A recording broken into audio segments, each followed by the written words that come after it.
Bienvenue dans le podcast du Carnet Digital. En ces temps confinés, je me suis dit qu'un podcast à deux pourrait être plus intéressant qu'un podcast seul.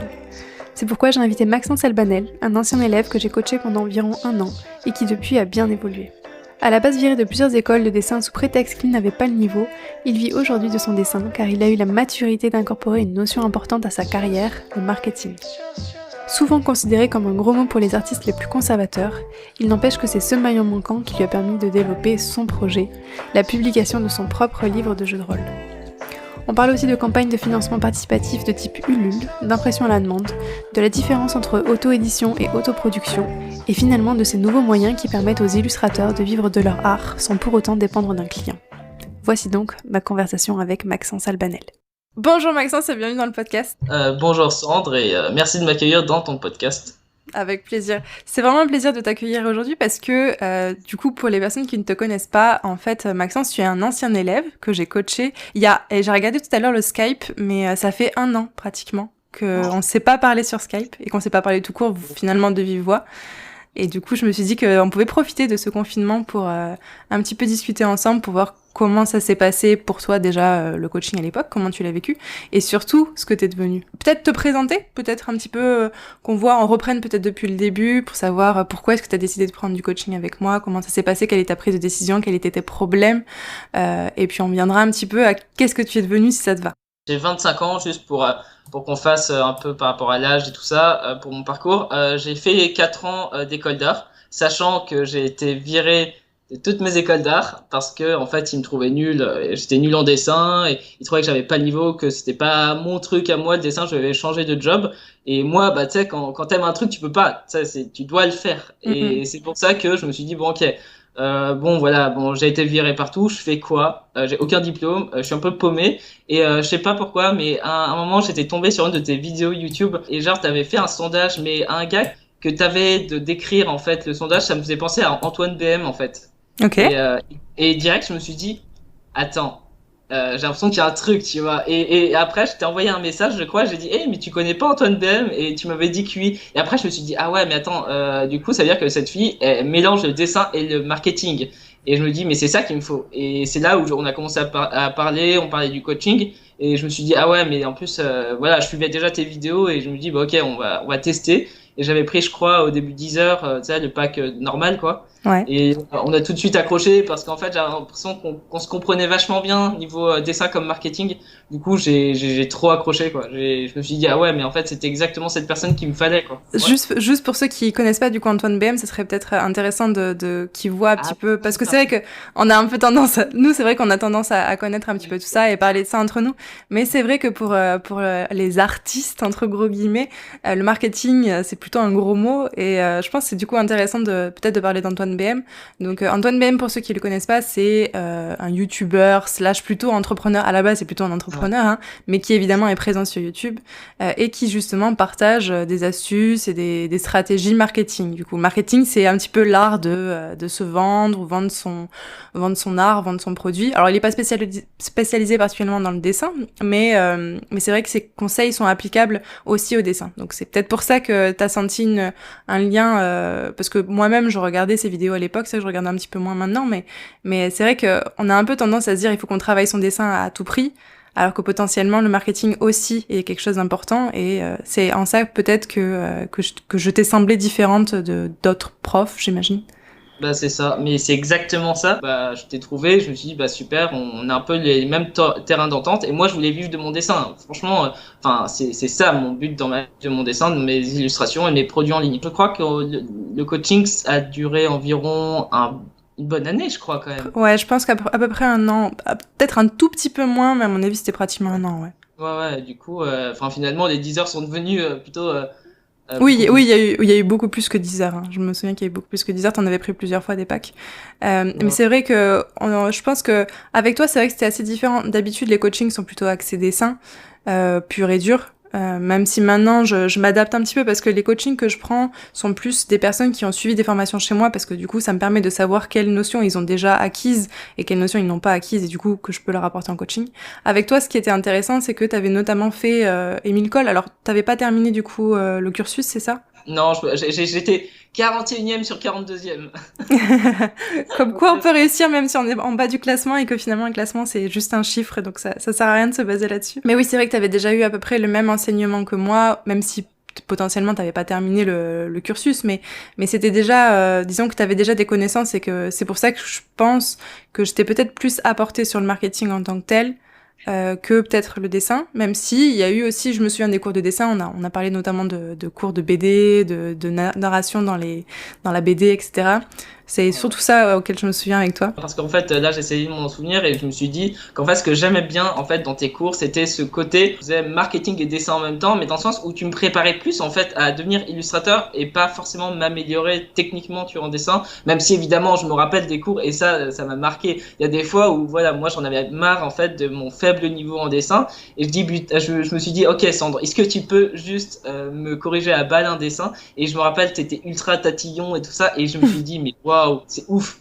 Et du coup, j'avais ce sentiment de progresser, mais comme un dingue. Et c'est ça où j'aimais bien, c'était ce mélange entre marketing et dessin. Et que, en fait, c'était pas juste pour progresser en dessin, mais vraiment pour me préparer en tant qu'illustrateur. Disons que toi, quand t'es venu me voir, t'avais quand même déjà une bonne ouverture d'esprit là-dessus, parce que il y a beaucoup d'artistes qui sont plutôt dans une optique, il faut que je m'améliore à fond, que mon dessin soit parfait, que, tu vois, que, et c'est, bien sûr que le dessin est important, c'est ce que tu vas vendre derrière.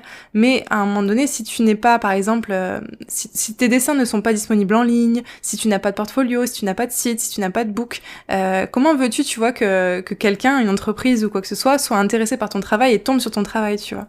Et je pense que toi, t'avais justement cette maturité de base qui est quand même... Alors, du coup, quand tu es venu me voir, t'avais quel âge à peu près? Attends, je crois que je t'avais envoyé un message en 2017 pour te dire que j'allais prendre des cours avec toi. Je crois, du coup, en 2017, j'avais 22 ans. T'étais quand même relativement jeune. À 22 ans, on n'a pas trop... En tout cas, moi, je sais que moi, à 22 ans, j'avais pas encore connaissance de tout ça, tu vois. Je commençais un peu à peine à comprendre que c'était important, mais c'était vraiment le départ, quoi. Et toi, du coup, je pense que t'avais déjà cette maturité et il suffisait juste de t'indiquer la voie et de t'expliquer comment ça fonctionne, en fait. Donc, ça a été relativement rapide, je pense, de t'apporter ce que j'ai pu t'apporter. Ça a duré un an. En vrai, un an, c'est pas grand-chose dans une carrière artistique, quoi. Oui, grave. Ouais, franchement, après, c'est le truc où au début, vers la fin de l'année, enfin des derniers coachings, en fait, j'avais le sentiment où tu m'avais vraiment apporté tout ce qu'il fallait et qu'au bout d'un moment, tu vois, fallait que je me lance et pas que je pouvais encore en prendre d'autres, des coachings, mais je me dis qu'il fallait aussi que je prenne mon envol et que je teste des choses et que si ça allait pas, je me suis dit dans tous les cas, s'il y a un problème, je peux toujours revenir te voir et te demander des conseils ou des trucs comme ça, tu vois. Ça c'est pareil, c'est une maturité assez importante que t'as parce que c'est pareil. Tu vois, moi je suis toujours là pour expliquer aux élèves, pour leur donner des conseils, pour leur donner mon avis. Après, ce que je répète souvent, c'est que j'ai pas la réalité, quoi. Ma réalité ne sera peut-être pas la tienne et ce qui aura marché pour moi ne marchera peut-être pas pour toi et inversement. Et du coup, c'est bien d'avoir voulu tester de ton côté et d'avoir voulu travailler ça de ton côté parce que c'est super important, quoi. Surtout dans le dessin où tu vois le marketing, ce type de stratégies sont pas méga connu, surtout en France, tu vois. En France, on a clairement un problème avec ça, le fait de promouvoir son travail, surtout quand t'es artiste, tu vois. Quand t'es artiste, en fait, t'as un peu ce truc de ouais, mais ton œuvre devrait travailler à ta place, ça devrait parler à ta place, tu vois. Je sais pas si t'es d'accord avec moi. Ouais, mais complètement. Alors qu'en fait, au final, oui, on est d'accord, mais je pense que c'est des pourcentages, tu vois. C'est à toi de décider où est-ce que tu veux mettre le pourcentage de marketing et le pourcentage de travail, de dessin. Et parfois, je pense travailler sur ton dessin versus travailler sur ton marketing. Je sais pas si t'es d'accord, mais tu vois, quand on avait des cours ensemble, parfois c'était que du dessin, parfois c'était que du marketing, parfois c'était les deux, en fonction de l'envie de chacun, de tes projets aussi. On peut peut-être parler d'ailleurs de tes projets pro. À l'époque, je me souviens que t'avais eu, pendant que je te coachais, justement, t'avais eu ton premier contrat de mémoire avec Faber-Castell, je crois. Non, c'était Clairefontaine. Clairefontaine. J'étais pas très loin. Clairefontaine. Mais par contre, ça m'a fait rire parce que Faber-Castell, j'avais envoyé mon book et ils m'ont fait rire parce que du coup, j'avais envoyé un truc assez, je sais plus ce que j'avais envoyé, mais en tout cas, ça leur avait marqué. Et ils m'ont dit, bon, on aime beaucoup votre démarche et tout ça. Du coup, pour vous remercier, on vous offre des fournitures en dessin. Du coup, j'ai eu des fournitures gratos en dessin, mais trop sympa, quoi. Et du coup, t'avais eu quelque chose en échange? T'avais dû faire quelque chose ou? Non, du tout. Ils m'ont dit qu'en fait, en ce moment, en fait, c'était pas, enfin, ils développaient pas leur compte. J'avais proposé un truc dans le genre d'illustrer pour eux, je sais pas quoi, mais ils cherchaient pas d'illustrateur à ce moment-là. Mais je sais pas pourquoi, mais j'avais tourné ma lettre de motivation ou ouais mon speech d'une manière où ils m'ont répondu très gentiment et ils trouvaient que c'était surprenant ce que je disais ou je sais pas quoi, et du coup ils avaient bien aimé, mais je me rappelle plus ce que j'ai dit. C'était ça, un truc qui sortait de l'ordinaire, c'était pas bonjour je suis illustrateur, tenez mon book, tu vois. Ouais, clairement. Ouais. T'arrivais à sortir du lot et du coup ils t'ont remarqué pour ça. Alors t'as peut-être pas eu de contrat à cette époque-là pour ça, mais en tout cas voilà, t'as eu un retour et c'est déjà bien. Fourniture de dessin gratuit, c'était cool. Ouais, c'est déjà ça de gagner, et puis surtout ça te permet de comprendre que en face t'as des humains aussi, tu vois, que c'est possible et que t'as le droit d'oser, tu vois, d'envoyer un message comme ça. Mais c'est ça, et ouais, et du coup pour en revenir à Clairefontaine, du coup ils m'ont contacté, mais j'étais comme un dingue, hein. Enfin, Ah, tu c'est vois. eux qui t'ont contacté en plus, attention, Oui, c'était pas toi. non, Ah, ok, ah d'accord. non, Clairefontaine, non, c'était eux qui m'ont contacté. En fait, c'est pas Clairefontaine directement, mais en fait, je travaillais pour Clairefontaine. En fait, c'était une autre société qui gérait la page Instagram de Clairefontaine, mais ça reste Clairefontaine, quoi. Mais du coup, c'est eux qui m'ont contacté parce que c'est assez drôle, et c'est là où je vais faire un parallèle avec ton coaching, c'est que tu te rappelles, on travaillait beaucoup mon identité graphique, Ouais. et justement, tu me disais non, mais il faut que tu te spécialises dans le dessin noir et blanc parce que c'est ton truc. Et du coup, j'étais en train de me spécialiser vraiment dans le dessin noir et blanc, l'architecture, etc. Et justement, ils m'ont contacté via Instagram en me disant ah ouais, on aime énormément tes architectures, on aimerait vraiment te recruter du coup pour illustrer pour Clairefontaine du coup. Ouais, parce que t'avais trouvé justement ce qui faisait ton unicité, ce qui faisait que t'étais toi en fait, ce que tu es Maxence, et qu'est-ce qui fait que tu es toi et que tu peux proposer que quelqu'un d'autre ne peut pas proposer, quoi. Ce que tu fais, clairement, moi je pourrais pas le faire. Déjà parce que ça me plaît pas, tu vois, de base, et que je l'ai pas travaillé, donc c'est pas un truc qui m'intéresse particulièrement. Donc c'est vrai que c'était un des trucs qui était intéressant aussi dans les échanges qu'on a pu avoir à ce moment-là, ouais. Donc ça c'était un de tes premiers contrats du coup finalement. Non, j'en avais eu, mais après c'était pas des contrats type dessin pur et dur, tu vois. Je devais m'occuper, mon tout premier contrat, je l'ai eu un mois après être sorti de ma dernière école d'art, où en fait je devais développer une page Facebook. Enfin voilà, bon, c'était un petit contrat qui a duré 2 mois, quoi. Ouais, mais Voilà, c'était pas lié au dessin, c'était... non, disons que je faisais des visuels, mais le dessin, c'était pas ça le truc, quoi. Voilà, je dessinais pour les visuels, mais c'était pas, enfin voilà, c'était le mélange entre community manager et le dessin aussi. Enfin Ok. voilà, c'était les deux en mélangés. Ok. Une fois qu'on a arrêté le coaching ensemble, qu'est-ce qui s'est passé? Parce que moi, du coup, je n'ai pas eu de nouvelles de toi depuis. On s'est un peu tenu au courant, tu vois, de temps en temps par message, mais c'était pas, voilà, c'était pas plus que ça. Donc, est-ce que tu peux nous expliquer un peu ce qui s'est passé depuis? Alors, il s'est passé beaucoup de choses foireuses. C'est important de le dire, oui. Non, mais c'est vrai. Après ton coaching, je me suis dit, oh là là, enfin, je commençais à me dire, bah, j'avais envie d'explorer autre chose et de commencer à faire mes erreurs et faire mes trucs, etc. Et en fait, j'ai fait mais plein d'erreurs tout le temps, quoi. C'était pendant des mois, j'ai galéré parce que en fait, je testais des trucs et je me suis dit, ok, moi, qu'est-ce que je veux faire concrètement? Je veux être illustrateur. J'ai pas envie de forcément être prof de dessin, même si je l'ai été parce que j'ai été prof de modèle vivant et tout ça. Mais voilà, c'est pas mon essence, tu vois. Moi, je suis plus illustrateur. Du coup, j'ai eu des petits contrats à droite à gauche. J'ai eu des contrats assez variés. J'avais travaillé en tant que photographe, mais j'ai jamais compris pourquoi. Enfin, j'ai fait des trucs comme ça, mais j'ai été payé. Du coup, c'était cool. Mais parfois, tu te dis, mais dans quoi tu te fourres? Et après, tu pars un peu à droite à gauche. Mais c'est au bout de quelques mois où tu commences à te dire, ah, mais en fait, heureusement que j'ai fait ça parce que ça m'a amené à ça. Et Bien en sûr. fait, c'est là où là, tu vois, c'est vraiment que depuis. En fait, c'est vraiment depuis que je suis à Bordeaux, en fait, que ma vie, elle a changé, vraiment. Est-ce que tu dirais que c'est parce que du coup, t'as fait des rencontres en physique qui t'ont aidé? Non, en fait, alors c'est bon, c'est un peu triste ce que je vais raconter, je suis désolé, mais c'est important dans ma carrière, on va dire, d'illustrateur, parce que ça a été un élément déclencheur. Pendant 7 ans, je te l'avais dit que je m'occupais de mon père qui était très malade, et du coup, je vivais à Lyon, etc. Et ce qui s'est passé, c'est que j'ai perdu mon père, mon oncle, mon grand-père en 3 mois, quoi. Du coup, Ah ouais. c'était horrible. Et bon, vu que je vivais chez mon père, j'avais pas de loyer, du coup, tout l'argent que je gagnais en dessin, et je le gardais pour moi. Après, du coup, je mettais beaucoup de côté, et quand mon père est mort, je me suis dit, ok, je pars de Lyon, j'aime pas cette ville dans tous les cas, et j'ai trouvé un appartement sur Bordeaux. C'est là où j'ai commencé à vraiment démarrer, où j'ai commencé à démarcher les maisons d'édition, etc., et que ça a commencé à marcher, en fait. Ok, donc c'est vraiment, t'as transformé, enfin, comme je le vois, en tout cas, t'as transformé quelque chose qui était une épreuve, voilà, qu'on peut tous vivre à un moment donné dans notre vie, en quelque chose, en une force qui t'a permis, du coup, de passer à autre chose et d'avancer. Sachant que je me souviens souviens que à l'époque, ton père, de son vivant, était quelqu'un qui te poussait énormément à prendre des coachings avec moi, à apprendre le dessin, à aller à te pousser. En tout cas, j'ai vraiment ce souvenir-là qu'il était vraiment, t'aidait vraiment, quoi. Te soutenait, voilà, il te soutenait vraiment. Ouais, de ouf. En plus, voilà, quoi, je lui avais montré ce que tu faisais, etc. Que ça, tu travaillais pour une boîte de jeux vidéo, du coup, enfin, ta boîte de jeux vidéo, il trouvait ça impressionnant, et il dit, ah, c'est bien, t'es coaché par quelqu'un de compétent. Et voilà, du coup, ça a fait rire, et ouais, il me soutenait de ouf. Donc, du coup, tu as déménagé à Bordeaux, et c'est là que t'as commencé à démarcher, donc c'était vraiment une volonté de ta part. C'est toi qui as fait les actions nécessaires. En fait, c'est pas de démarcher, c'était plutôt où ça a commencé à décoller. Okay. En fait, parce que si tu veux, quand j'étais à Lyon, j'étais déjà pas bien, parce que quand tu t'occupes de quelqu'un de malade, c'est dur. Et en plus, tu vois, parfois j'ai marché, mais ça marchait pas, quoi. Enfin, les gens ils me répondaient pas, c'était énervant, quoi. Et du coup, j'avais l'impression de pédaler dans le guacamole, quoi. Et c'est vraiment à Bordeaux où quand je démarchais, bizarrement, tout marchait, en fait. Enfin, dans le sens où je trouvais des contrats plus facilement. Là, par exemple, eh ben, je travaille pour un magazine qui sort dans les kiosques. Je travaille avec quelques maisons d'édition, mais du coup, tout est plus facile, en fait. Et t'es pas arrivé à du coup à définir quel a été ce changement-là? Est-ce que c'est juste un changement de, tu vois, même géographique, le fait de te dire, bah voilà, le fait de changer d'air t'a permis de te réinventer, tu vois, de réinventer un peu pas ta personnalité, tu vois, mais te dire, bon voilà, je repars de zéro, je recommence une vie, on va dire, et je me donne les capacités pour réussir. Tu penses que c'est ça? Bah, je pense que j'étais beaucoup plus libre dans ma tête, en fait. J'ai été plus préoccupé dans le sens où je devais plus veiller, en fait, sur mon père, du coup. Et ça fait que d'un coup, j'avais l'esprit libre, je commençais une nouvelle vie, j'ai eu un appart, mais en 2-2, tu vois, mon appart, il est bien aussi, tu vois, je suis trop bien.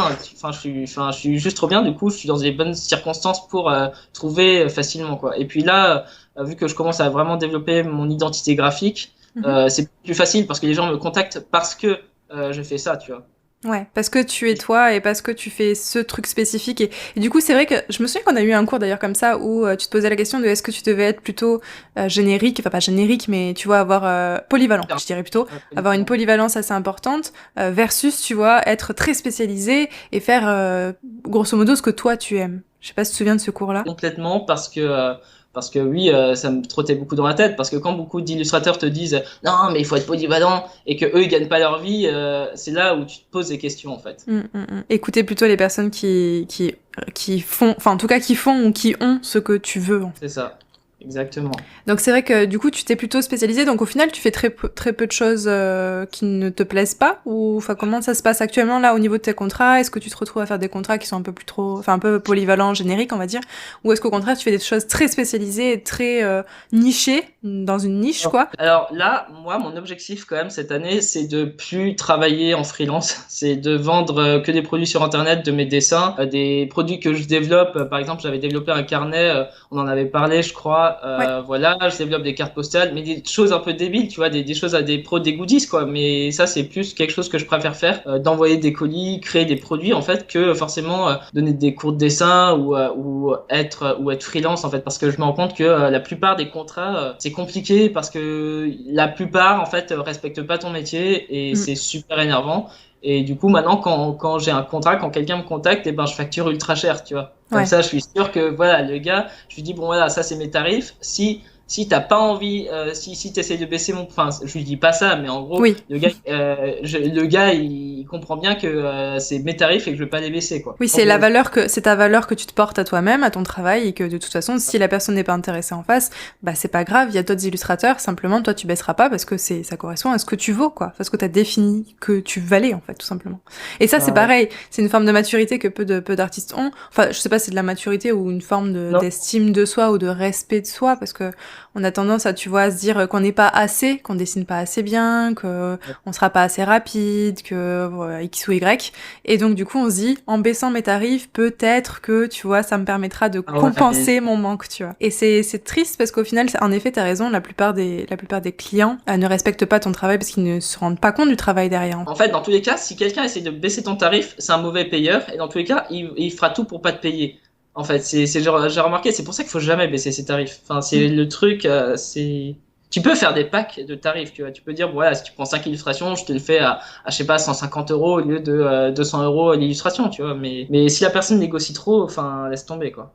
Ouais, c'est que déjà, elle a du mal à voir la valeur que tu peux apporter dans ton travail. Et surtout, je pense qu'il y a une différence aussi entre une personne qui vient te chercher parce que tu fais quelque chose de spécifique versus, bon, bah, c'est toi qui l'as démarché parce que t'étais dans un moment où t'avais besoin d'argent, tout simplement. Et encore une fois, cette histoire d'argent qui est toujours présente parce que moi, elle me semble méga importante. Si tu ne peux pas payer ton loyer et que t'es toujours dans la survie constante, et je le dis parce que moi, je l'ai vécu pendant des années, hein, pendant 10 ans à la sortie de l'école, en ayant monté mon studio de jeu, je l'ai vécu ce truc-là, tu vois, de bouffer des pâtes parce que bah, tu gagnes pas assez, de baisser ta valeur constamment parce que t'assumes pas pleinement qui tu es, ce que tu fais, etc. Et ça, c'est très important parce que tant que tu n'as pas cette indépendance financière qui te permet de choisir tes contrats, bah, jamais tu pourras vraiment, en tout cas à mon sens, tu pourras jamais vraiment te révéler en tant qu'artiste. Mais je peux peut-être me tromper, hein, mais en tout cas c'est comme ça que je le vois. Et j'ai l'impression que tu le vis à peu près comme ça aussi. Ouais, non mais complètement. Mais c'est pour ça, on se comprend sur ça, c'est qu'au bout d'un moment, tu vois, être illustrateur, c'est un job. D'ailleurs, tu te rappelles ou pas je sais que tu connaissais Lorraine Barrios. Oui. Oui, on était Voilà. dans la même promotion à Emicole. Et elle m'a raconté que je crois je sais pas si elle m'avait dit elle a galéré à Emile Cole. Et moi, je t'avais dit vers le début de nos coachings, ouais, moi, mon rêve, c'est de devenir un peu comme elle, tu vois, vendre des produits sur Internet. Ouais. Et j'avais pas mal parlé avec elle où elle me disait qu'en fait, elle, ce qui s'est passé, c'est que au début, elle répondait à des commandes et finalement, bah, elle en avait marre des gens qui essayaient bah, justement de baisser les prix. Du coup, c'est pour ça qu'elle a commencé à vendre des produits sur Internet. Après, peut-être qu'elle a changé, mais je sais qu'il y a quelques années de ça, c'est ce qu'elle disait. Mais je trouvais ça super intéressant et je trouve que c'est toujours bien d'avoir des modèles comme ça, des gens qui font ce que tu fais, qui vivent de ça en fait. Bien sûr. Oui, c'est sûr que quand la plupart des gens viennent me voir pour me dire je veux devenir illustrateur, c'est souvent des personnes qui sont dans une optique de devenir illustrateur freelance, de travailler pour quelqu'un d'autre, on peut travailler pour une entreprise, avoir ses illustrations en affiche par la MMA ou je sais pas quoi, enfin tu vois ce genre de truc quoi. Et à côté de ça, c'est vrai que grâce à Internet maintenant, il y a de plus en plus d'artistes qui développent leur univers de leur côté, qui se font du coup une audience qui aime ce que l'artiste promeut, que ce soit dans les valeurs de son dessin ou dans le dessin en lui-même, hein, esthétiquement, et du coup qui arrive à développer cette audience et du coup peut vivre de cette audience parce que il a une fanbase et il a des fans assez importantes pour pouvoir acheter ses produits, acheter ses posters, ses cartes postales, voilà, qui le soutiennent quoi. Et puis je veux dire, il y a énormément de services maintenant en ligne entre les Tipeee, les Patreon, les trucs comme ça. Voilà, il y a de quoi faire si t'es assez passionné par ce que tu fais toi et que ce que tu fais aussi parle à d'autres personnes, touche d'autres personnes et que t'arrives à trouver ton audience comme ça. Je pense vraiment qu'il y a beaucoup plus de chances d'arriver à trouver son audience et d'en vivre que tu vois aller démarcher et aller faire la manche pour que tu vois un patron daigne te donner ce que tu demandes en fait tout simplement quoi. Donc là depuis hier je crois que c'est ça, il est sorti en papier, t'as sorti un livre du coup. Quand on faisait notre coaching, on parlait de BD du coup, que tu m'entraînais sur la BD, que moi je voulais faire une BD et en fait j'arrivais pas à faire de BD. Je me dis mais zut, je sais pas faire de BD parce que mon niveau je l'aimais pas et j'avais du mal avec les cadrages. Du coup, je me dis, ok, mais j'ai quand même envie de faire un truc sur l'univers. Et déjà, ça commençait, tu vois. Enfin, je t'en avais déjà parlé, mais ça ressemble plus du tout à ça. Et après, j'ai commencé à un peu galérer. J'ai essayé de faire des BD que j'arrivais pas à faire en fait. Et du coup, j'ai commencé à dire, ah, et si je faisais du jeu de rôle, j'adorais faire du jeu de rôle. Je t'en avais parlé. Ouais. Je me souviens d'ailleurs que c'est un truc que j'avais relevé chez toi parce que moi-même j'étais intéressée par le jeu de rôle. Bon, je m'y suis toujours pas mise, hein, mais je me souviens que je voulais en parler avec toi parce que c'était quelque chose que j'appréciais, quoi. Ouais, le jeu de rôle c'est génial, mais c'est une niche, une toute petite niche. Du coup, c'est vrai que c'est pas quelque chose de très répandu. Mais justement, c'est peut-être ça qui est intéressant, justement. C'est le fait que, justement, c'était une niche dans une niche. Si tu parles à tout le monde, tu parles à personne, tu vois. Alors que si tu parles à un tout petit groupe de personnes, t'as plus de chances de trouver justement ton audience. Donc je pense que t'as bien fait d'aller vers ça, mais pardon, je t'ai coupé, je te laisse continuer. T'inquiète. Et du coup, justement, bah, je commençais à me dire, je vais faire un livre de jeux de rôle. Moi, j'étais un gros fanatique de jeux de rôle durant 5 ans avec mes potes. On se faisait vraiment 17 heures par jour en vacances pendant une semaine, mais c'était complètement ma boule. Et on était complètement tarés. Et je me dis, mais c'est énorme. Pourquoi les gens connaissent pas? Il faut que je crée un univers dessus. Il faut que j'arrive à motiver les gens à faire du jeu de rôle parce que honnêtement quand tu fais du jeu de rôle tu voyages en fait t'es là mais tu voyages dans un autre monde, t'es un super héros, c'est ouf en fait et quand ton personnage a deux doigts de mourir t'es en train de chialer parce que ton personnage est en train de mourir et c'est là qui est énorme parce que les gens ne savent pas en fait et je me suis dit bah je vais créer un univers de jeu de rôle Et en fait, je voulais un univers de jeu de rôle avec des musiques en rapport. Et je suis tombé sur en fait un compositeur, j'adorais sa musique. Et j'ai contacté, je dis, hey, ça te dit de faire les musiques pour mon jeu de rôle? Et il m'a dit ses tarifs. Bah, je lui dis, bah voilà, c'est tes tarifs, je le paye, tu vois. Parce que j'aime sa musique, je veux pas le payer parce que c'est pas cher ou trop cher, tu vois. Ouais, Parce que exactement. j'aime ce qu'il fait. Et c'est le souci, c'est que quand quelqu'un aime un truc, bah en fait, il met le prix, en fait. Ou alors c'est Après, qu'il aime pas assez pour pouvoir payer le tarif, mais en tout cas, oui, tu t'adaptes aux tarifs qui te sont proposés, clairement, ouais. c'est ça. Ça m'a fait rire parce que j'avais bossé 2 semaines en tant que salarié dans une boîte qui vendait des chaussures. Je vais pas citer le nom de la boîte, mais du coup, je sais pas, bon, je parlais avec des clients parfois et je sais plus pourquoi j'avais parlé un peu de mon métier et tout ça et le mec il disait non mais j'aimerais bien écrire un livre et tout ça mais j'ai pas d'argent pour payer un illustrateur et le mec il dépense 400 € dans des choses. S'il te Ouais. plaît. Et c'est là où je me dis comment te dire. Alors, Ouais. tu vois, L'argent aussi est un bon facteur pour comprendre où est-ce que tu décides de mettre ton énergie. Si tu mets ton énergie dans des chaussures, évidemment, bon ben, tu le mets pas ailleurs et tu le mets pas dans tes rêves, tu vois, dans tes c'est projets. ça. Donc ça prouve bien que ce projet-là, t'en parles beaucoup, mais au final, t'as pas spécialement envie de passer à l'action, tu vois. Si vraiment c'est un projet qui te tient à cœur, tu trouves toujours un moyen, tu vois. Tu toujours trouves un moyen pour pouvoir investir là-dedans. Alors, si t'as vraiment pas l'argent, ça peut arriver, bien sûr, hein, tu vois.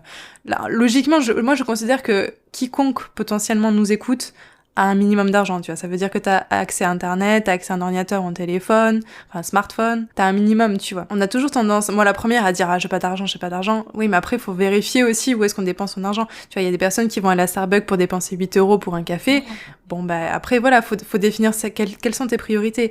Tes actions et le temps que tu mets dans certaines activités prouvent ton investissement et ta volonté dans certains projets, mais ton argent aussi est aussi un bon facteur pour comprendre dans quoi tu mets ton énergie. Et parfois, on se rend juste pas compte, évidemment, parce que voilà, un Starbucks à 8 €, moi, c'est le genre de truc que je pourrais le faire une fois de temps en temps, tu vois, mais parce que je me dis que c'est un événement, tu vois.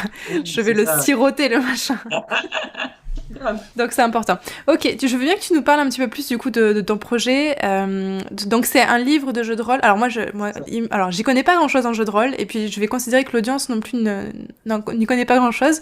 Donc est-ce Ah que oui. tu peux nous détailler un petit peu qu'est-ce que c'est exactement, à quoi ça ressemble, enfin qu'est-ce que c'est quoi? Alors, le jeu de rôle, c'est quoi? C'est un mixte entre le jeu de société et l'improvisation.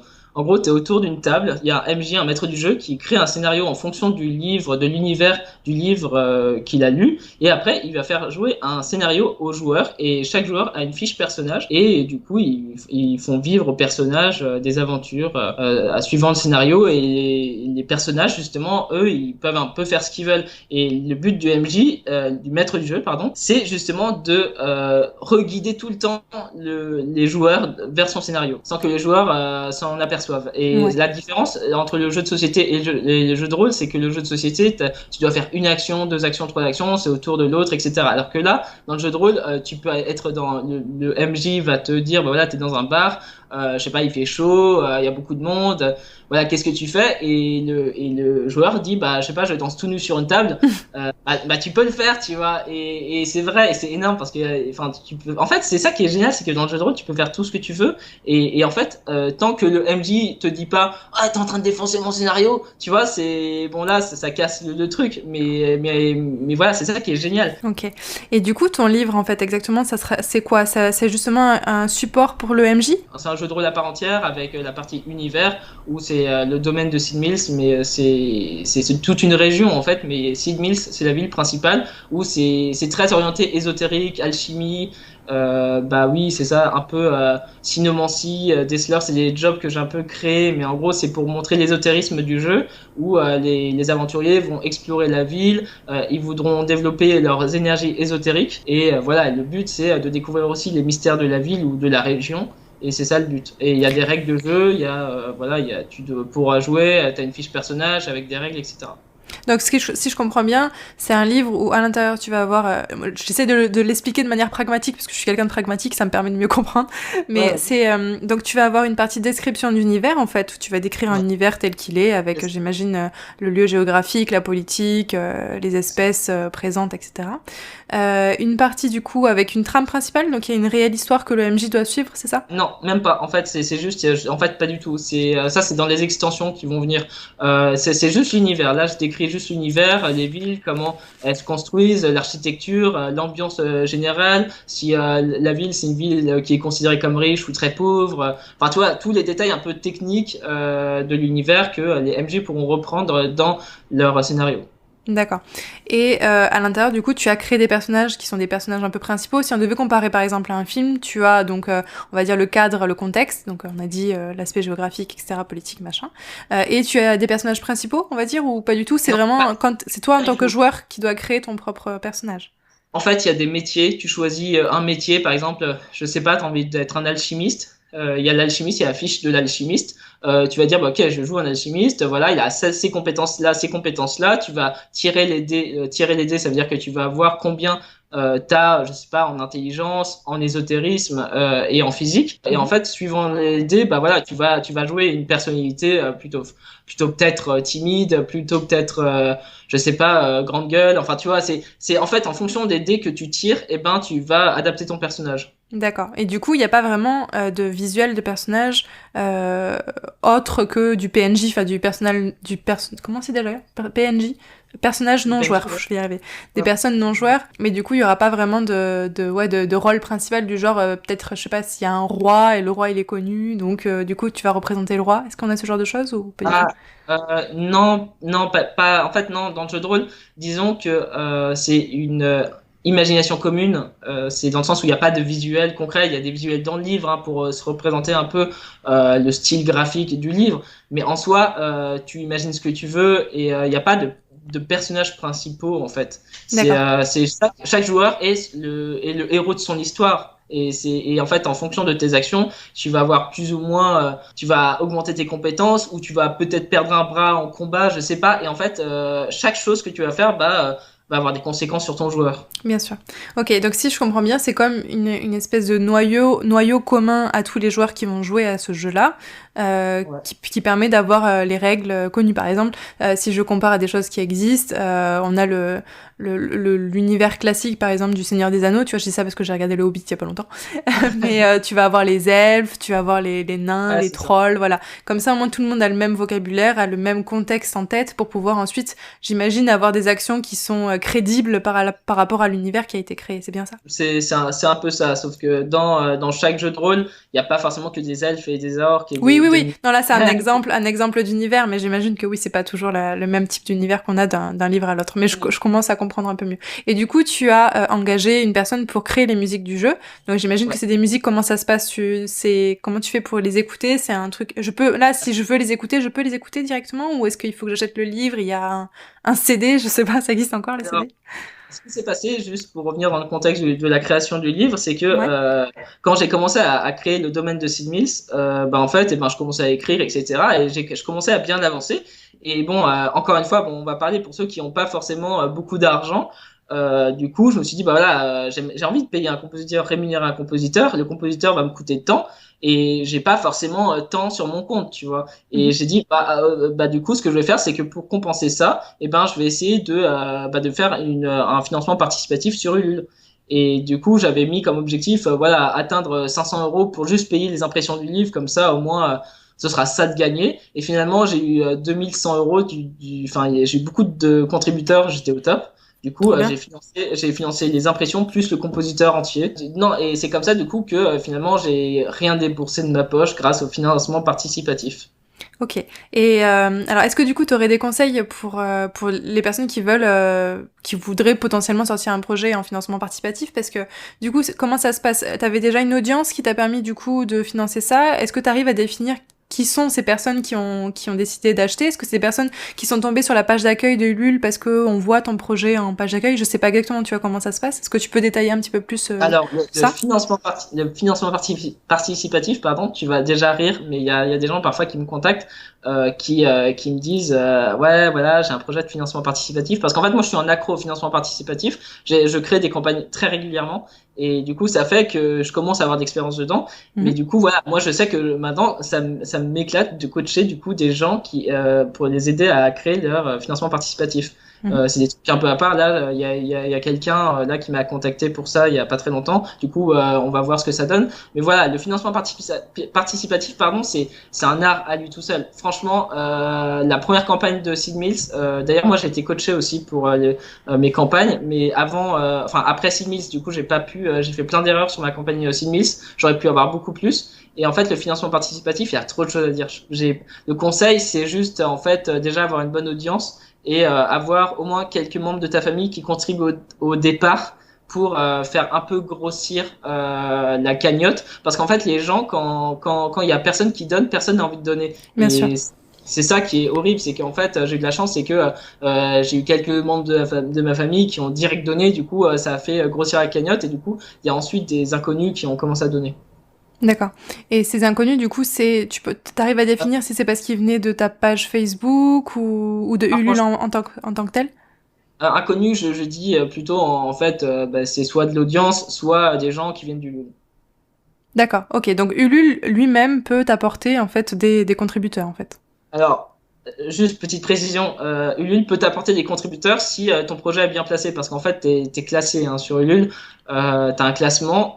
Si par exemple t'es tout en bas du classement, ouais, bonne chance pour que tes contributeurs donnent. Mais tu vois, Sid Mills, j'ai eu une chance de ouf, mais vraiment, parce que ma famille a énormément donné au début. Du coup, je crois qu'à un moment, pendant deux, trois jours, j'étais quatrième, je crois, en classement. Et du coup, ça fait que mon projet a eu une énorme visibilité d'un coup. Et c'est là où tout le monde a donné d'un coup. Et j'ai eu genre, tu vois, j'avais eu 2000 euros, je crois, en une semaine. Mhm. Et en fait, les derniers 100 euros, c'était à la toute fin. Mais après, c'était le néant total, hein, tu vois. Je crois, j'avais fait 45 jours. Du coup, allez, les 5 premiers jours, tout le monde a donné. Et entre, voilà, le, le deuxième jour, le 40e jour et le deuxième jour, il y avait rien. C'était vide. Et c'est au dernier jour où les gens ont commencé à finalement donner le reste, quoi. Est-ce que du coup tu le vois ce classement ou est-ce que tu le devines? Ulule En te fait, on le montre? voit. Il te le montre pas forcément explicitement. Il dit pas vous êtes quatrième. Non, c'est en fait tu le vois dans la barre de recherche quand tu vas dans par exemple projet BD. Il y a les catégories, il y a les projets qui sont alignés et en fait, et ben quand je dis classement, c'est si t'es haut dans on va dire dans la première page quoi. Donc, t'as décidé de faire ça pendant 45 jours. Et une fois que c'était fait, donc c'était quoi exact? En fait, moi, si je participais à cette campagne-là, je pouvais du coup avoir le livre, j'imagine. Est-ce que t'avais proposé d'autres choses? Parce que souvent, je vois des trucs du genre avoir un repas avec les membres de l'équipe, tu vois, ce genre de trucs. Est-ce que t'avais des contributions différentes? Comment ça s'est passé? Et comment t'as décidé de choisir ces contributions? Alors, il y avait le livre, évidemment. C'est la plupart des gens qui ont, en vrai, qui ont pris cette option-là. Il y avait aussi, il y avait quoi? Il y avait aussi choisir sa musique. En gros, ce sera à toi de choisir le style de la prochaine musique. Il y avait quoi? Il y avait le livre en PDF. Il y avait toute la bande son que tu pouvais avoir. Tout ça, quoi. Et en fait, sur Ulule, si tu contribuais à Ulule quand c'était à ce moment-là sur Ulule, le livre était moins cher et tu pouvais avoir les bandes son et un PDF du coup du livre moins cher aussi. T'as un avantage du coup de le prendre tout de suite plutôt que de le prendre plus tard. Parce que du coup, là maintenant, si les personnes qui nous écoutent là ont envie d'acheter ton livre, comment ça se passe exactement En gros, ils vont sur Etsy, sur ma boutique Etsy. D'ailleurs, j'ai changé plein de fois de boutique e-commerce. Ils vont sur ma boutique, ils l'achètent. Le livre, il est à 49 euros. C'est le prix un peu standard du jeu de rôle. Les livres de jeu de rôle sont souvent très chers. Parce qu'en fait, si tu veux, il n'y a pas beaucoup d'impression. Du coup, on a besoin, tu vois, de se faire un peu. Il faut vivre, quoi. Du coup, tu as Ouais, besoin de se faire une marge, quoi. C'est pas comme un roman classique que tu peux vendre 10 euros, mais qui est en grande distribution. Là, c'est une petite distribution. bien sûr. Enfin voilà quoi. Et du coup les gens commandent sur Etsy, voilà. Et après je leur envoie le lien Podia ou Podia c'est mon autre boutique e-commerce et du coup ils ont un lien de téléchargement et téléchargent toutes les musiques. D'accord. Et concernant le... Moi, je suis intéressée par l'impression, parce que tu vois, je connais très très peu, moi, le milieu de l'impression. Je connais beaucoup plus, évidemment, le milieu numérique, etc. Oui. Comment, du coup, tu as fait pour démarcher, pour pouvoir justement imprimer ton livre? Est-ce que tu allais voir je sais pas moi, une imprimerie? Alors, Est-ce que des services en ligne? Comment ça se passe? alors, ce qui s'est passé, c'est que moi, je travaille beaucoup avec les imprimeurs, plusieurs imprimeurs, mais là, je travaille beaucoup avec un imprimeur en particulier. Bon, c'est pas lui qui a imprimé du coup Sid Meets parce qu'en fait, je savais pas qu'il imprimait des livres tout simplement. Du coup, j'ai été bête parce que j'aurais pu passer par lui. Mais je me suis dit, ok, bon, je vais trouver un imprimeur très fort dans les livres et je lui dis, oh tiens. et si je prenais l'imprimeur de Glénat Édition? Du coup, j'ai cherché, mais qui est l'imprimeur de Glénat Édition? Et j'ai trouvé. Et en fait, l'imprimeur de Glénat Édition, c'était Pulsio. Pulsio Print, en gros, c'est une entreprise Bulgarie, je crois. Ça se dit comme ça. Bulgare. Bulgare. Du coup, j'étais contacté et du coup, j'ai un peu parlé avec eux. Je leur ai dit, bah voilà, moi, mon livre, je veux qu'il fasse telle dimension, je veux ce papier-là précisément, je veux cette couverture-là, du coup, ils me proposaient des choix, mais j'avais quand même des trucs spécifiques. J'avais une idée de ce que je voulais dans mon livre. Du coup, ils ont dit, bah ouais, ça, on peut le faire, on peut le faire, on peut le faire. Et après, bah voilà, la qualité, bah, on parlait aussi de la mise en page pour pas que ça, parce qu'en fait, vu que quand tu vas dans une imprimerie, tu dois imprimer minimum 100 exemplaires pour que ce soit pas trop cher, quoi. Et du coup, tu peux pas te tromper. Du coup, on regardait vachement la mise en page, la couverture, si ça allait ou pas. Du coup, c'était un peu long, ce truc de bien cadrer la couverture, de bien faire une belle mise en page pour pas qu'il y ait des mots ou des phrases qui soient coupées. Et voilà, après, ils m'ont Donc envoyé directement. t'as fait faire un devis et donc c'était 100 exemplaires minimum, c'est ça? Ouais, en fait, tu peux toujours faire moins, mais en fait, en dessous de 100 exemplaires, dis-toi, c'est une blinde. Genre, vraiment. Ouais. Genre, en gros, limite, c'est aussi cher que ce que tu as envie de vendre. Du coup, en fait, t'as presque pas de marge, quoi.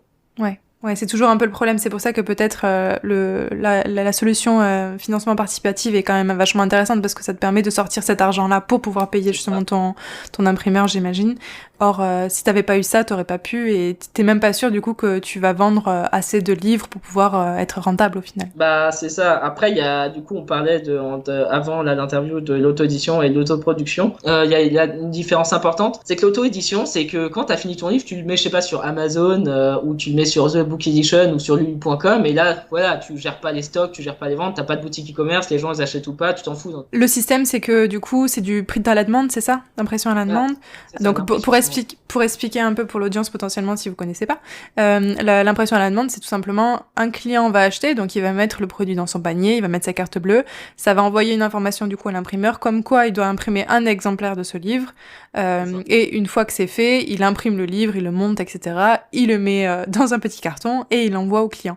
Alors, je pense que dans les faits, je pense qu'ils attendent peut-être qu'il y ait genre, je sais pas, 5 ou 10 ventes avant de... Je sais pas trop exactement comment ça fonctionne, ça me semble assez fou de se dire que ils font toute la chaîne de zéro pour un client. Donc ça, c'est plutôt voilà de l'impression à la demande. Et toi, du coup, ce n'est pas ça. Donc ça, c'est plutôt de l'auto-édition. Toi, tu es dans l'autoproduction. L'autoproduction. Je l'appelle comme ça. Je sais pas si c'est ce nom-là, mais j'appelle comme ça. Ça paraît plus logique. En gros, moi, j'ai juste l'imprimeur qui imprime les livres et moi, du coup, je les reçois chez moi. J'ai les stocks et je gère ma boutique e-commerce, quoi. Et après, c'est moi qui envoie directement aux clients. Et ce que je préfère ça. Pourquoi? Parce que j'ai le contrôle sur le livre et surtout, j'ai pas de gens qui vont prendre une marge, une commission sur d'autres sites, parce que je sais qu'il y a des sites qui prennent une commission et aussi il y a le coût d'impression. Du coup, tu touches pas beaucoup en fait. Enfin voilà, il y a toujours des coûts d'impression et puis t'as même pas ta boutique e-commerce. Moi, j'aime pas trop ça. Tu vois, j'aime bien avoir ma boutique e-commerce pour faire des packs, pour faire mélanger des produits physiques et numériques. Tu vois, faire des trucs sympas, quoi. Tu vois.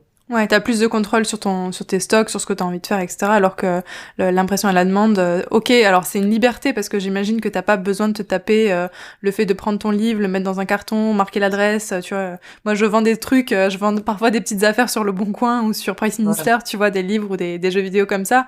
Bon, ça me saoule de faire ça, donc je pense que c'est pour ça qu'il y a des personnes qui préfèrent le déléguer. Maintenant, c'est sûr qu'ils prennent un pourcentage de commission qui est beaucoup plus élevé, évidemment, mais tu gagnes la liberté. Donc c'est vrai, en fonction du type de profil que tu es, soit tu décides de le faire toi-même, mais dans ce cas-là, c'est vrai que ça demande un investissement financier de base, donc potentiellement un financement participatif.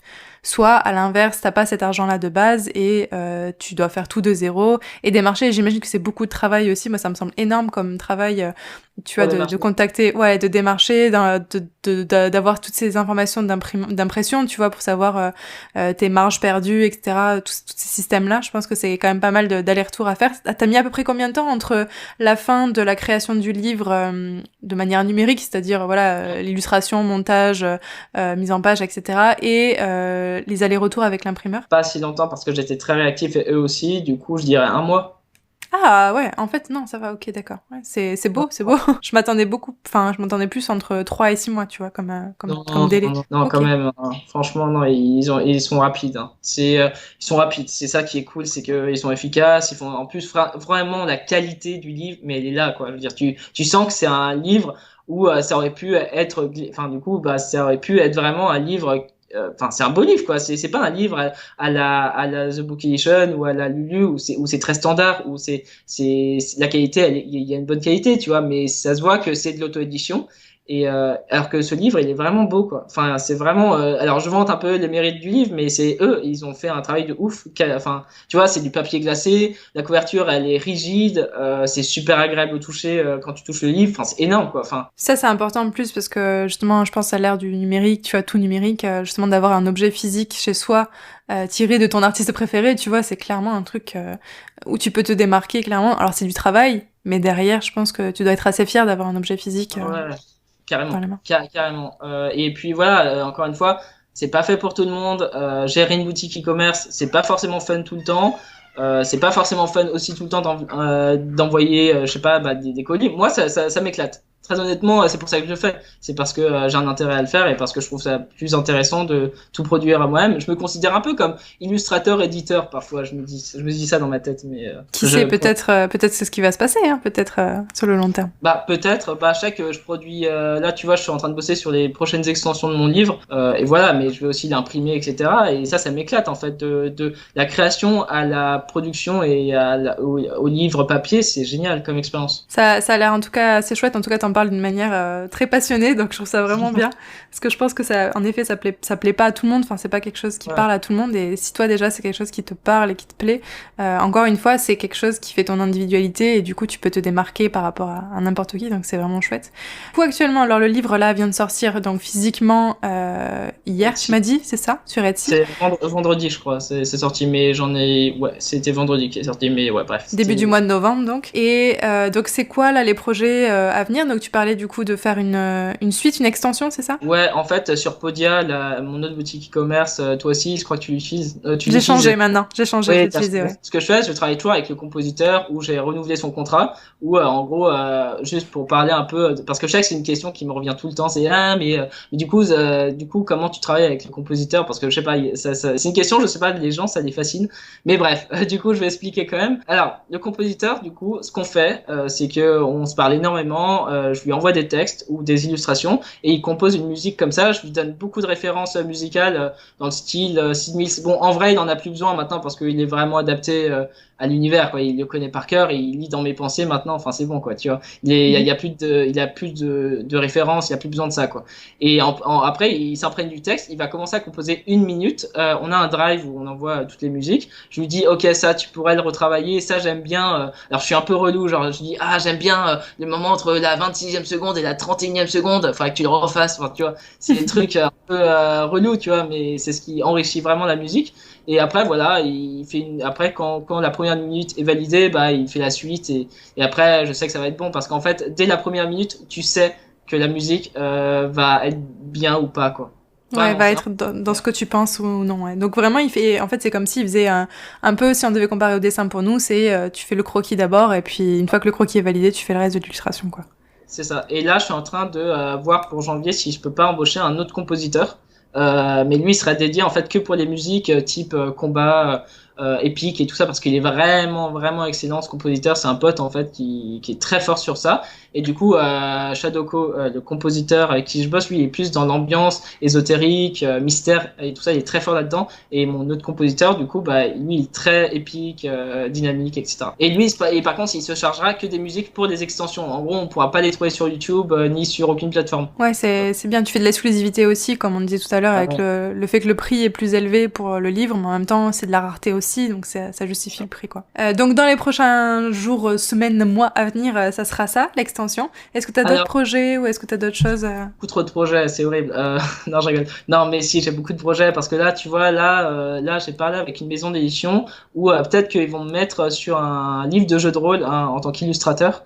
C'est pas encore sûr à 100%. Là, on est en train de parler un peu du contrat d'édition. Du coup, on va voir ce que ça donne. C'est pas sûr, mais peut-être que du coup, je vais aussi illustrer un autre jeu de rôle. Du coup, je suis trop content. Voilà. Et sinon, il y a une autre maison d'édition avec qui je bosse en tant que chroniqueur pour l'instant, où en gros je vais faire des chroniques sur leurs livres, mais ils vont dès qu'ils vont sortir plusieurs livres, ils vont m'embaucher en tant qu'illustrateur aussi. Enfin bref. Donc des contrats freelance, mais des contrats freelance dans les domaines que tu as décidé, donc le jeu de rôle et ces choses que t'aimes bien, quoi. C'est ça. Et puis en parallèle, bah voilà, je sors des produits régulièrement. Je sors des produits régulièrement sur ma boutique. Le nom de ton site ou de ta boutique, tu peux nous le donner peut-être? C'est maxencealbanel.fr. En fait, c'est le nom de mon site. Vous trouvez tout là, en fait. Voilà. Donc c'est là-bas qu'on pourra retrouver plus facilement ton travail. Ouais. En général, ce que j'aime bien faire, c'est là, je suis plus dans le sens où moi, je privilégie beaucoup Sidmills. Du coup, j'en parle beaucoup et j'aime bien créer des produits numériques aussi sur Podia.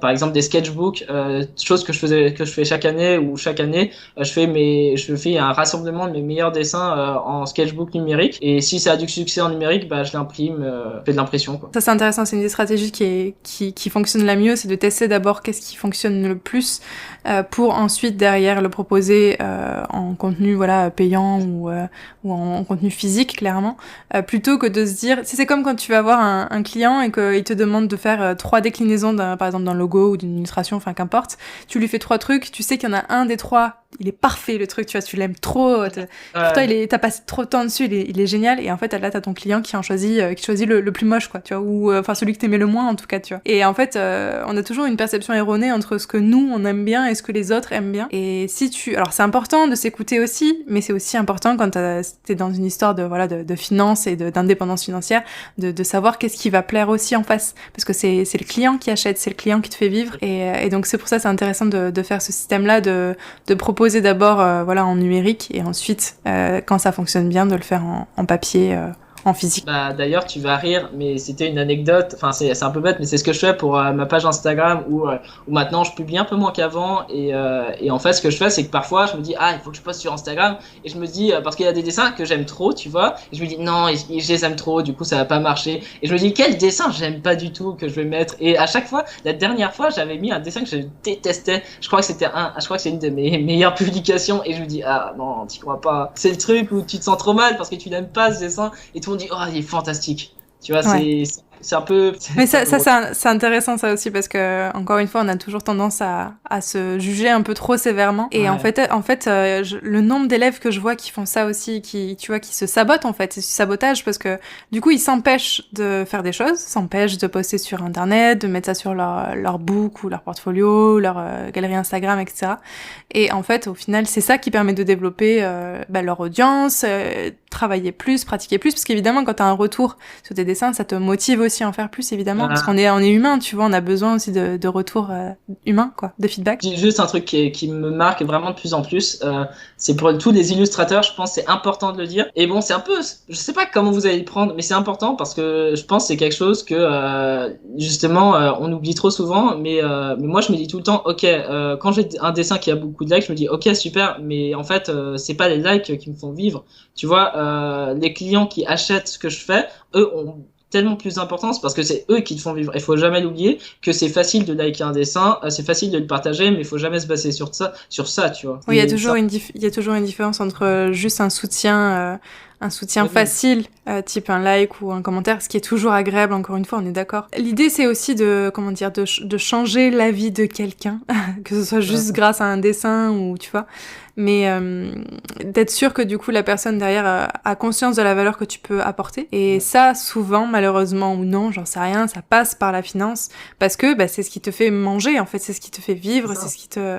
Et si tu peux pas payer ton loyer, si tu peux pas payer ta nourriture grâce à ton dessin, t'es obligé de faire autre chose, un autre travail qui te plaît pas, et ce temps que tu passes à faire quelque chose qui ne te plaît pas, tu ne le passes pas à faire ce que t'aimes, et bon bref, c'est un cercle qu'il faudrait être vertueux plutôt que vicieux, tu vois. C'est ça. Il y a un podcast que j'aime bien, c'était hier, je l'ai écouté et du coup je voulais t'en parler, ça me faisait trop rire. C'est le gars, il te racontait qu'en fait, faut pas oublier que on est juste quelques secondes dans la vie de quelqu'un, en fait. Surtout sur Instagram et tout ça, on est que quelques secondes. Et c'est pour ça qu'il faut pas trop prendre des choses personnellement, c'est que la personne, elle a pas beaucoup de temps, du coup, t'es que 2 secondes. Et du coup, c'est un peu triste, hein, c'est très réducteur ce que je viens de dire. Mais c'est ça, quand tu fais un très beau dessin et que tu dis, ouais, mais les gens, ils s'en fichent et tout ça, mais en fait, c'est qu'il y a trop d'informations, c'est pas contre toi, en fait. C'est juste que t'es que 2 secondes, et c'est pour ça que c'est toujours intéressant de produire des choses qui, en 2 secondes, va dire au gars, ah ouais, mais j'ai envie d'acheter son truc, etc.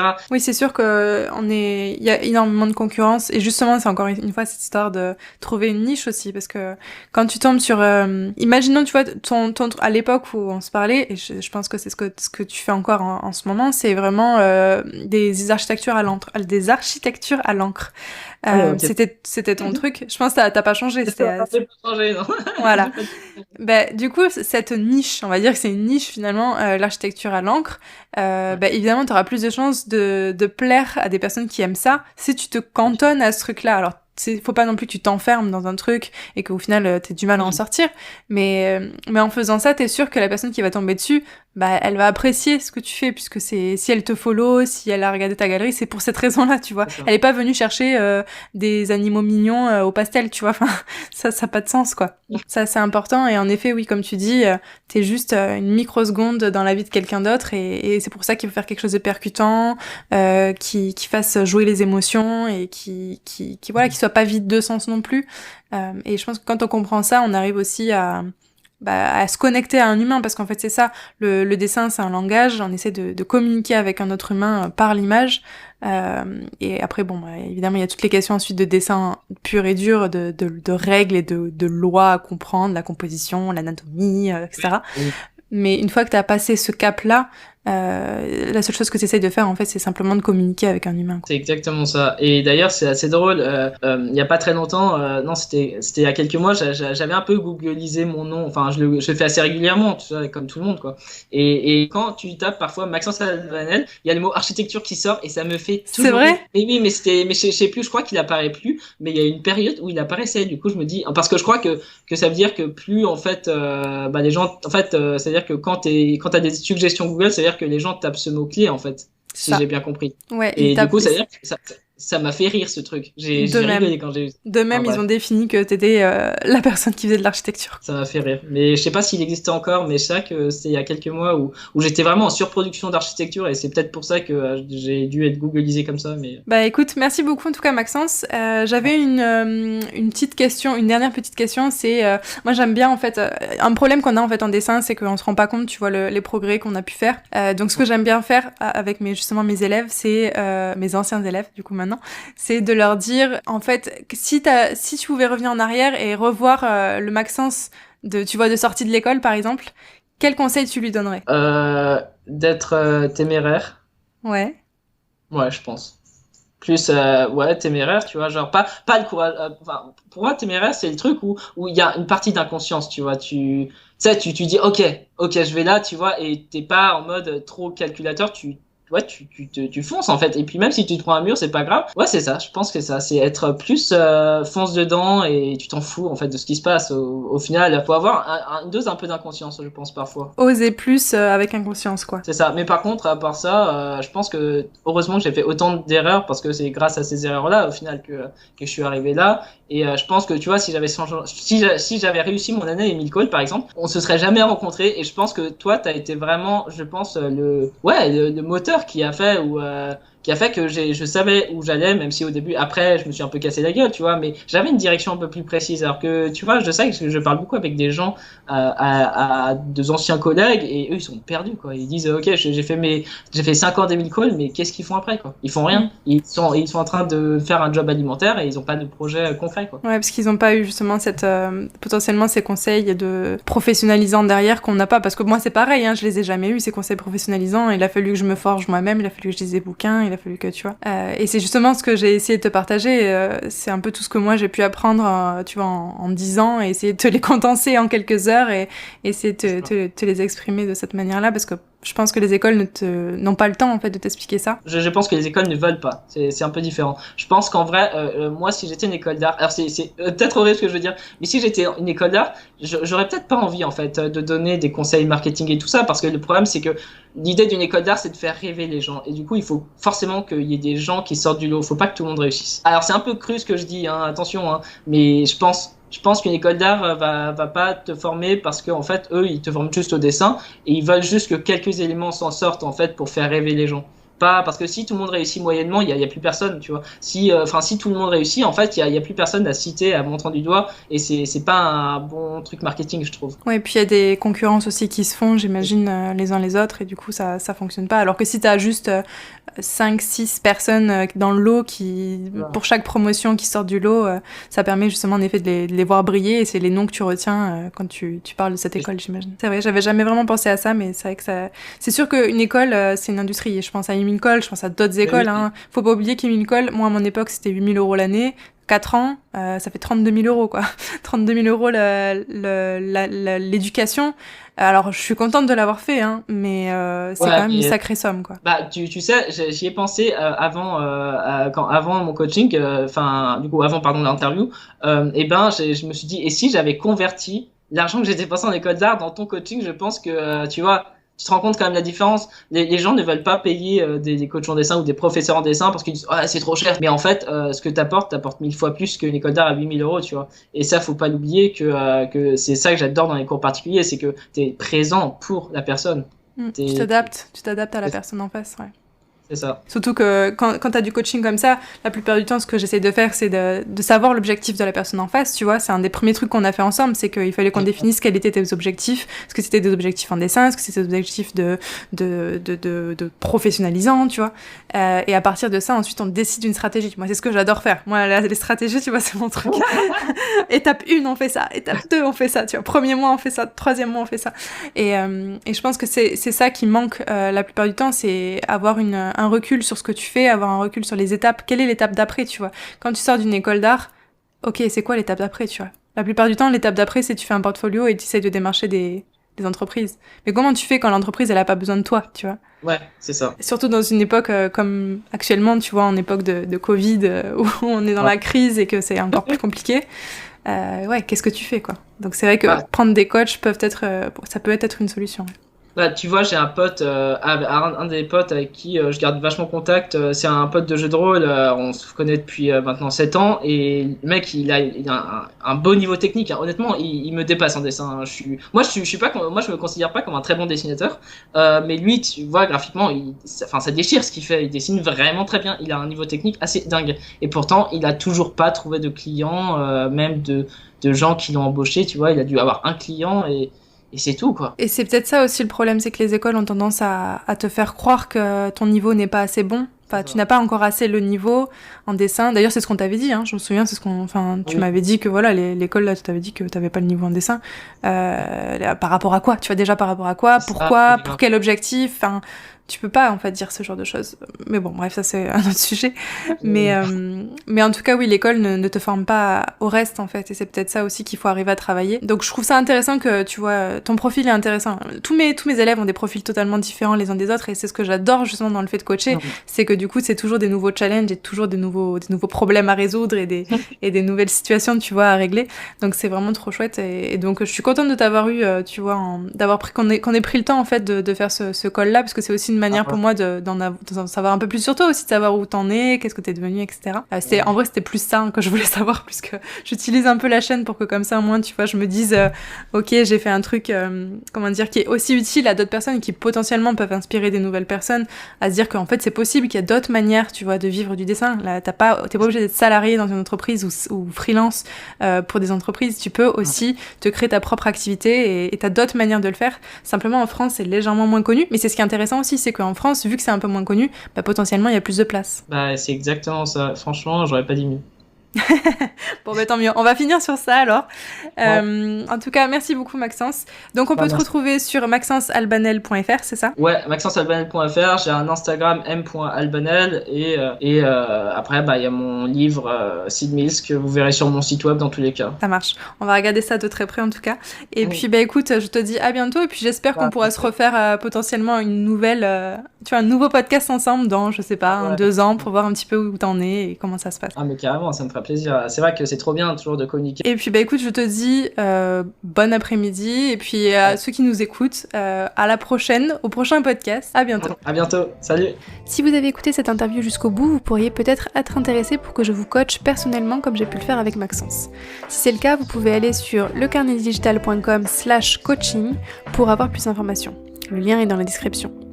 En attendant, je vous dis à bientôt sur lecarnetdigital.com pour un article, une vidéo ou un coaching. Allez, ciao!